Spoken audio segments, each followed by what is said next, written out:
Hey, Hockey fans. That was one heck of a July 1st there, wasn't it? With all the free agent signings and buzz there. Over $600 million US has been promised and committed to a bunch of players there. And even though there's that courting period where players can talk to prospective teams a week ahead of time, one hand, it would take out the surprise of where the players are going, but on the other hand, there was a couple surprises there, and there's still rumors out there about any offer sheets I'll go over here shortly here. There were some rumors about some deals that almost happened where players became the Calgary Flame. So let's bring up my notes here and let's recap what happened on Free Agent Frenzy that the Calgary Flames did, who the Calgary Flames lost here, because actually a few of our UFAs have already gone elsewhere compared to last year. Because I remember last year we definitely added a lot more players and a few depth players that we added, and a lot of our UFAs didn't seem to. A lot of them actually didn't stay in the NHL, and I was able to do a recap video on that just before the start of the season here. I can almost recap what has happened here, almost the first week since free agency began, and I'm sure I'll do another video closer to the start of the season about the rest of the guys that aren't claimed for yet. I mean, there's some other, let's say, bigger names that still haven't signed yet, that are still pondering or haven't got an offer yet. But basically, how I sum up what the Flames did in the first couple days there is they signed one guy that for sure will be on the team, and a bunch of other guys for organizational depth here. So let's bring in my notes here and let's go over who we've signed so far here. And if you go back to my free agent frenzy video there, and the rumors and speculation were true here, that the Calgary Flames did indeed sign Cam Talbot, as they signed him to a one-year deal worth $2.75 million here, which I'm going to say is a reasonable cap hit for a guy who actually hasn't recorded this. Happy birthday, Cam. He turns 32. So we got a 32-year-old goalie, which he's 5 years younger than the guy that's being replaced, Mike Smith here. He has a proven track record of being a great number one goalie the few years they had in Edmonton here. Although last year he had a down season and definitely was expendable after Mikko Koskinen up the road in Edmonton there took his job, and then they traded him to Philadelphia. As Philadelphia used 8 different goalies with injuries. So he briefly was a flyer towards the end of the season as he got traded just before the deadline there. And then obviously Philadelphia didn't decide to re-sign him after Carter Hart took over the net, and obviously they went with him and they signed Brian Elliott, so that pretty much set the writing on the wall for Cam Talbot here. And the plan is that he'll be the backup goalie, or at least a 1B guy with David Riddick, assuming we'll get a deal signed with him, as I'll get over shortly the RFAs we have. So I say a 1 year, $2.75 million. That's a reasonable cap hit, not too much money. I mean, Calgary was definitely not in the sweepstakes for Sergei Bobrovsky or Antoni Panarin. So we definitely weren't going to spend the big bucks on him. And after Sergei Bobrovsky there and maybe Semyon Varlamov, I mean, those goalies pretty much tailed off, that we were just going to have a stopgap goalie here.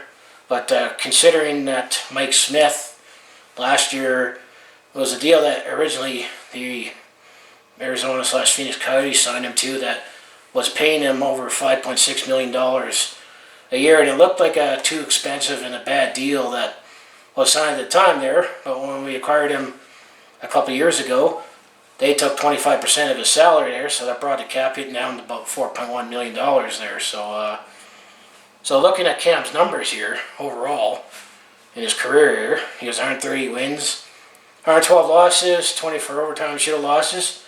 His goals against average is .260, which is not bad. Save percentage, .915, and they said the league average was about .906, .907, so he's slightly above that for his whole career here.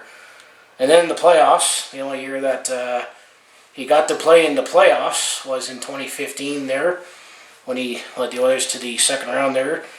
He was 7-7 with a .248 goals against average, so less than the regular season, and his save percentage was .922. That's his NHL career record. And he did play with the New York Rangers, the Edmonton Oilers, and then briefly with the Philadelphia Flyers.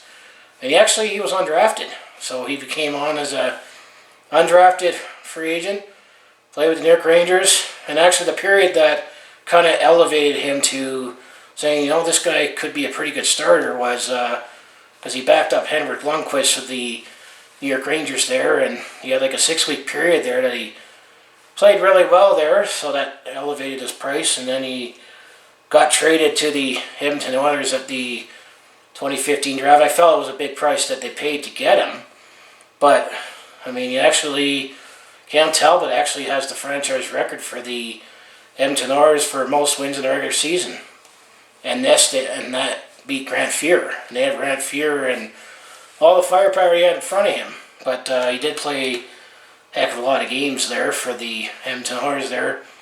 But last season, definitely, he tailed off to his standards here. Last season he was 11 wins, 17 losses, 3 overtime shootout losses. He had 340 goals against average and a .892 save percentage, split between Edmonton and Philadelphia there. But there was advanced stats out there that said that actually Cam Talbot, despite not playing on as good of a team there, still had a better 5-on-5 save percentage than Mike Smith here in Calgary. So that's basically the main signing that the Flames have made so far here. The rest of the guys that we signed are all depth guys that will likely spend most of their time with the Stockton Heat here, but may come up for a cup of coffee if there's an injury or such. So let's go over the other guys that the Calgary Flames have signed during free agent frenzy. First guy they signed is defenseman Brendan Davidson. He signed a 1-year deal. $700,000 is the league minimum now, but it's a 2-way contract, so he has 2 different salaries. There's an NHL salary and an AHL salary. So over his NHL career, he actually has 162 games played. He scored 9 goals, 14 assists for 23 points in 78 penalty minutes. And he played 3 games in the playoffs, Stanley Cup playoffs here. And he played with the Edmonton Oilers, Montreal Canadiens, New York Islanders, and most recently with the Chicago Blackhawks here.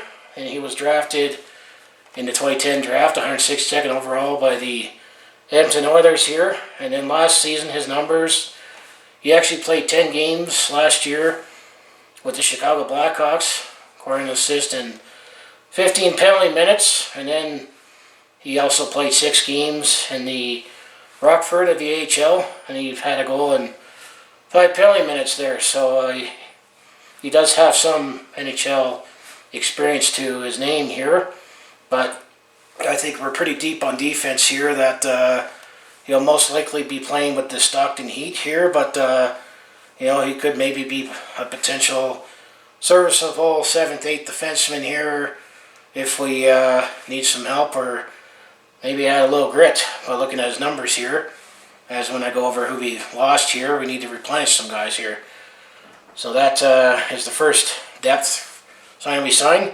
The next guy that we signed is forward Byron Froese. He also signed a 1-year, $700,000 deal, 2-way deal. So, as I say, 2 different salaries, NHL and AHL salary. He also has some NHL experience, as he played 110 games, 5 goals, 6 assists for 11 points and 47 penalty minutes, all in the regular season here. He has not played any games in the Stanley Cup playoffs here.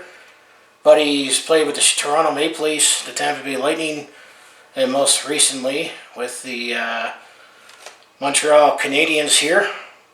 And he was drafted in the 2009 draft, 119th overall by Chicago. And then last season he split with two AHL teams. In 46 games he had 14 goals, 16 assists for 30 points, and 23 penalty minutes. This is with the Laval Rocket at the AHL here. And then he had 24 games, 7 goals, 7 assists, 14 points for 28 penalty minutes at Lehigh Valley in the AHL there. So he had a pretty good season with 44 points in 70 games there. So could provide some offensive pop, at least for the Stockton Heat here.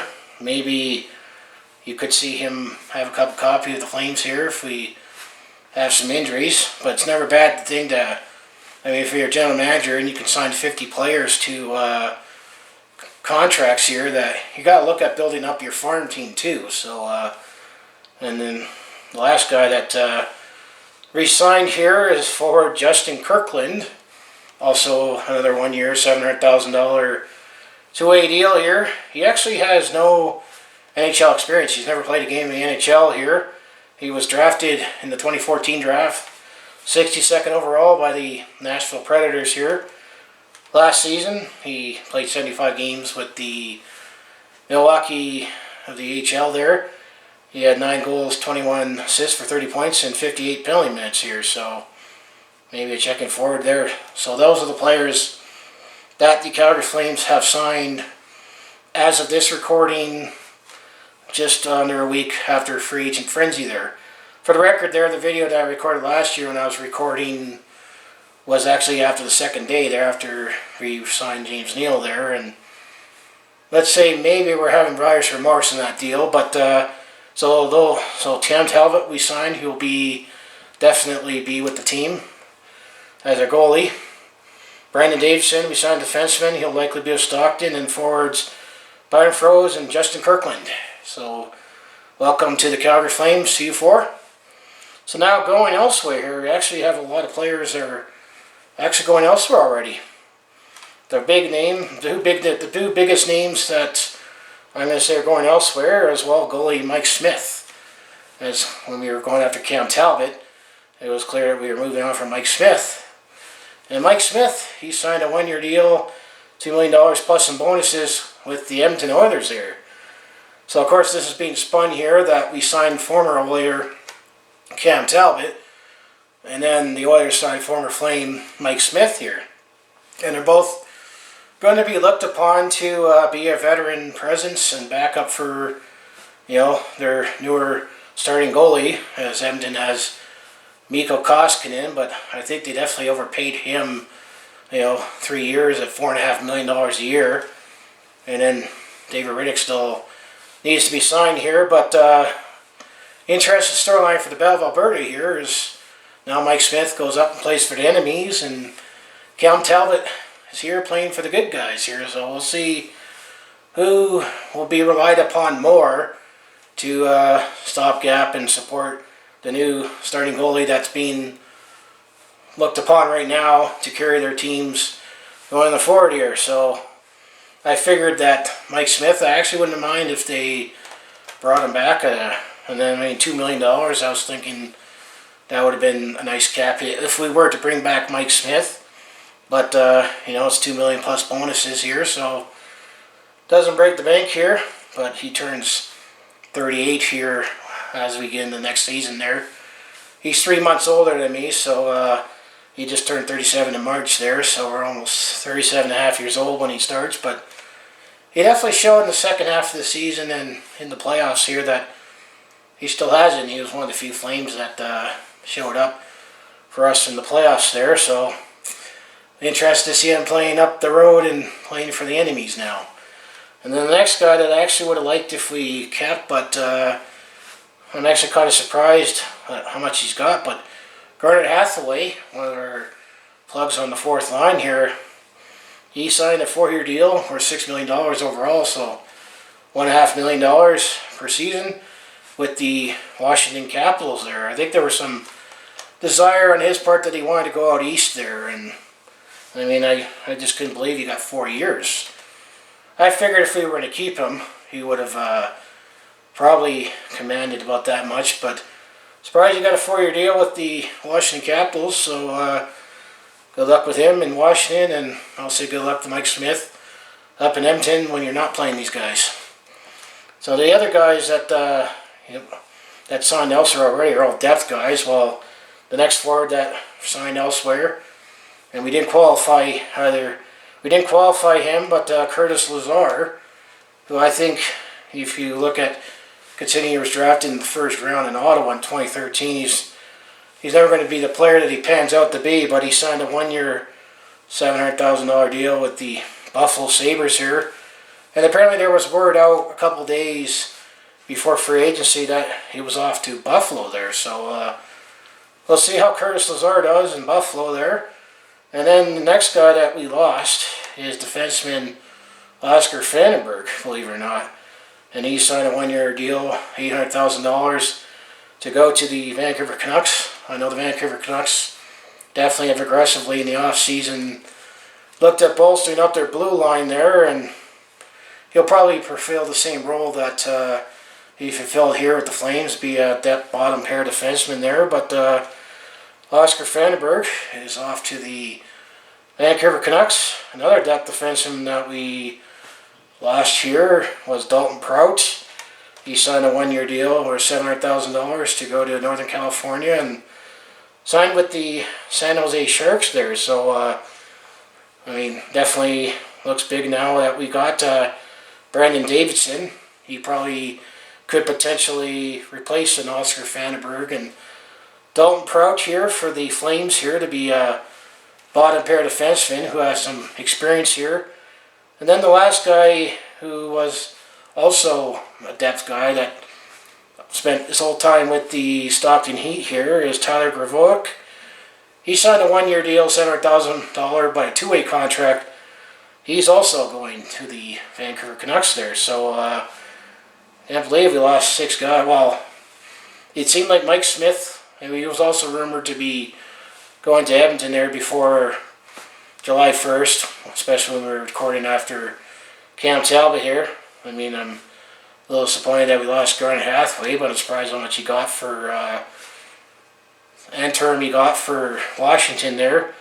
Curtis Lazar was rumored to be going to Buffalo right away, but I'm surprised that Fantenberg, Prout, and Gravois were all taken all on July 1st for the record here. So, who's still available for the Flames here? Well, we still got defenseman Marcus Hogstrom. He was a free agent signing there. Anthony Peluso, the forward. Well, he was a free agent signing, and we didn't sign him until late in August, but he's just good for providing some grit there. Defenseman Matt Turomina. He just another depth guy here. And then apparently Lyndon Vay was still listed on the NHL.com free agent list there. As actually he went to the KHL there, and then apparently there was some gruesome story here with apparently his father or something being... Yeah, there was some strange story with his father there that... I'll ask you to look it up and come to your conclusions there, but he went to the KHL to play in Glasgow there, and he'll probably likely stay in the KHL there. So those are the free agents that are still available that were Flames property here. Next 4 guys I'm going to mention are guys that did not get qualified, so they automatically became free agents. Defenseman Josh Healy, I think he was just a free agent signing here. Mason McDonald, the guy we drafted in the 2nd round in 2014, was not qualified, and he's definitely losing the pecking order in the organizational depth there. Forward Brett Pollock, he was not qualified, and he was apparently one of the centerpieces that was involved in that Chris Russell trade with the Dallas Stars there a few years ago, but he was not qualified, and the last forward that was not qualified who was available is Kirby Ray Cole, the guy that we swapped with Montreal for Hunter Sekarik here.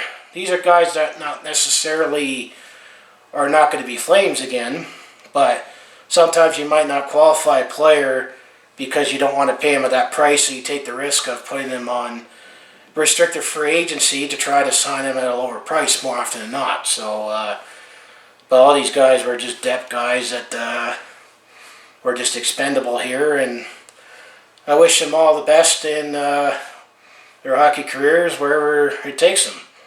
So now, here's the RFAs we need to sign here that were qualified, and now we need to tender them to contracts. Well, Sam Bennett, we definitely got to sign him. Spencer Fu, he was tendered an offer here, although I did mention in a few videos back there that he did sign with the KHL's Red Star Coolman. However, there is a clause that if you sign him, we can still retain his rights because he's not 27 yet. So I'm going to say maybe he can refine his game in the KHL there, still retain his rights, and maybe he'll come back to North America, because he definitely had a lot of upside when he played at Union College there, and definitely saw some potential in him at the end of the the 17-18 season there, when Calgary was playing out the stretch there, that this guy could be pushing for a spot for this past season, but he didn't. But it's still worth maybe keeping his rights here. The next guy that we tendered, and I think it's kind of surprising, but Ryan Lomberg, and other than his great hair, hockey hair there, I mean, he definitely provides some grit there, but he's been up and down in the farm there, but apparently there's still a place for him, but he'll still spend some more time in Stockton. But maybe he's a good guy to bring up. Who knows, maybe there's more of an opportunity for him now that Garnet Hathaway's moved on to be a gritty guy in the fourth line here. And obviously Ramon Giovanni, I think I finally started saying that name right, as someone commented. We definitely got to sign him. He's been definitely a staple in the bottom six forwards that I still say was not bad for a 6th-round pick in 2015 here. Dave Riddick, obviously you're going to have to sign him. We're looking at this guy to be the number one goalie, and that's why we got Cam Talbot here. And we definitely got to sign this guy, Matthew Tkachuk. It's going to be interesting to see how much money in term he's going to get, and hopefully maybe not get punked with an offer sheet here, as if you already know here, Sebastian Aho got offer sheeted by the Montreal Canadiens, but the Carolina Hurricanes are set to match him. And then there's some word out there that maybe Mitch Marner is going to get offer sheeted. I haven't heard anything official as of this recording, but I hear some rumors about him maybe getting a 1-year, $12 million offer sheet there. That's just the word out there. No, take my word for it. And then the last guy that's we qualified is defenseman Rinat Belyaev, and he's the guy that we traded with the Montreal Canadiens at the start of this past season with the Montreal Canadiens for Brett Kulak there. So keep this in mind here, that as of this recording and making the notes here, and as a cap friendly here, the Calgary Flames have about $9.5 million in cap space here. So we're definitely in a cap crunch here, given who we still need to sign here. And based on word out there, Calgary's still looking to trade for a top 9 forward here, because there was 2 trades that almost happened here from the trade deadline to actually on July 1st here. At the trade deadline here, apparently there was word that it almost happened, that the Calgary Flames supposedly were offering Michael Frolik and their first this past draft, which ultimately we used that draft pick for Jakob Pelche. But ultimately there was rumor that we were going to trade Michael Frolik in our first to the Minnesota Wild for Jason Zucker. And that didn't happen. And if you go back to my pre-free agency video there, actually it did almost happen, because one of the players I mentioned in that video was Nazem Kadri of the Toronto Maple Leafs. Apparently there was a trade that would have involved TJ Brody going to Toronto for Nazem Kadri. It would basically been swapping cap hits, because both make about $4.5 million a year, and although Toronto would have lost some grit, Toronto was also looking at improving their defense there. But Nazem Kadri had a notified no trade clause in his deal, and he nixed the trade to Calgary. However, he eventually got traded to Colorado, and in a package that involved Tyson Barrie, and definitely Toronto won that deal, especially if they got him at half price there. So it's definitely clear that I still think Michael Frolik, I'll be surprised if he's a Calgary Flame come October 3rd on opening day. And I still think TJ Brodie's expendable. And I think the only way we're going to be able to re-sign all our free agents here, especially Matthew Tkachuk and David Riddick, those are the biggest fish that we need to sign here. And if we only have $9.5 million in cap space, we're going to have to move out some bodies here and maybe pick up some prospects or picks here, because and I think that's the only way we'll get that top 9 forward here. I mean, the only other money that we can maybe free up is if we can either trade or maybe bite the bullet and buy out Michael Stone here. I mean, he still has a year left at $3.5 million, so take 2/3 of that and divide that over two years there. I mean, maybe that'll be $1 million. But forget about suggesting buying James Neal. I'll just tell you, $1.93 million for 8 years. That's how much it would be on the cap if we were to buy out James Neal. So we're essentially stuck with James Neal, and hopefully he'll rebound next year here. So that's the speculative about some trades here. And there was reputable sources that said that, you know, Calgary actually was talking to Toronto for Nazem Kadri and talking to Minnesota there at the deadline for Jason Zucker there. Who knows, maybe we could still revisit that trade with the Wild and maybe trade our 2020 first round pick for him. Who knows here, there hasn't been any trades yet, so there hasn't been any trade videos for me to put out there. But then, to last part of this video here, for any possible players that we could add in the top 9 here, there is some possibility that maybe the Calgary Flames could bring back Michael Ferland here. I definitely think he would be a great fit if he brought him back. I mean, he was traded in the Dougie Hamilton trade there, and it was a great trade for both sides and helped on both sides there. But, you know, Michael Ferland was kind of the player that kind of stung the trade away. But, you know, there's some speculation that maybe he could come back here on a reasonable cap hit. If you go back to my pre-Free Agent Frenzy video there was some word, and he's still available, although I still think we should stay away from his Patrick Maroon there, but he's still out there. But Patrick Maroon still reeks of someone that you can sign for too much term, for too much money here. But maybe one advantage now that July 1st is coming on and teams altogether spent over $600 million US here, that prices will start dropping for players that are still available here. But I still think we should still stay away from Patrick Maroon, in danger of overpaying for him and giving him too much term there. But you know, there were still rumors at Calgary, but a bunch of other teams were kicking tires for him. And then one last suggestion here. I also go to Hockey Buzz to get my gossip here, and the one blogger that regularly covers the Flames and Devils is Todd Cordell there. Here's one suggestion, that maybe the Calgary Flames should try to make an offer and get Nikita Gutsev, who's currently with the Vegas Golden Knights there. He originally was drafted by the Tampa Bay Lightning in the 2012 there, but he played all of his hockey career with the KHL there, almost scoring a point a game there. But Nikita Gutsev actually made his NHL debut with the Vegas Golden Knights in the playoffs there in that series. He put the San Jose Sharks there in the first round there. And as we know, the Vegas Golden Knights, they're definitely in more of a cap crunch than most other teams are, because actually the Vegas Golden Knights, if you go on capfriendly.com, they're over the cap.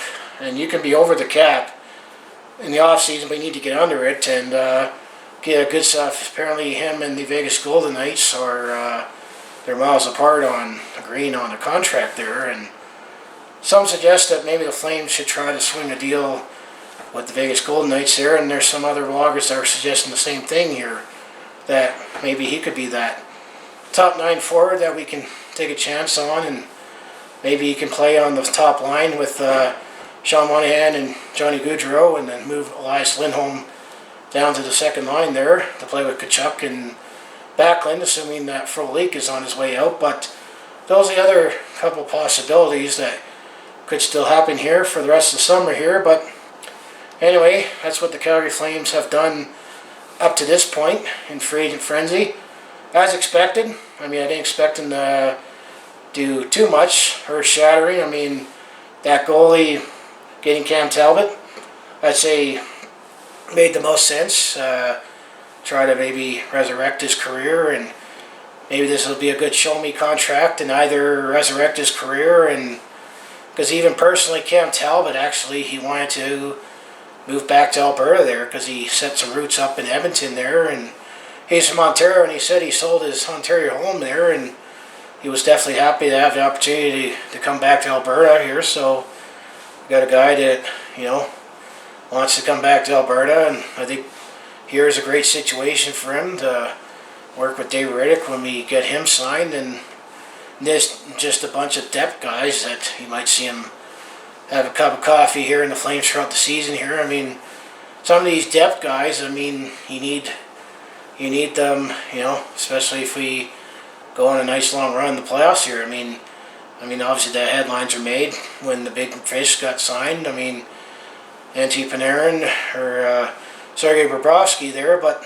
sometimes teams, and I felt the Flames didn't need to do too much externally by bringing in guys. We had a pretty good team, pretty good season last year, all things considered, despite the disappointing loss in the playoffs here. But I still feel that our priority is sign all our restricted free agents that we've built and drafted and signed to start their careers with the Flames here.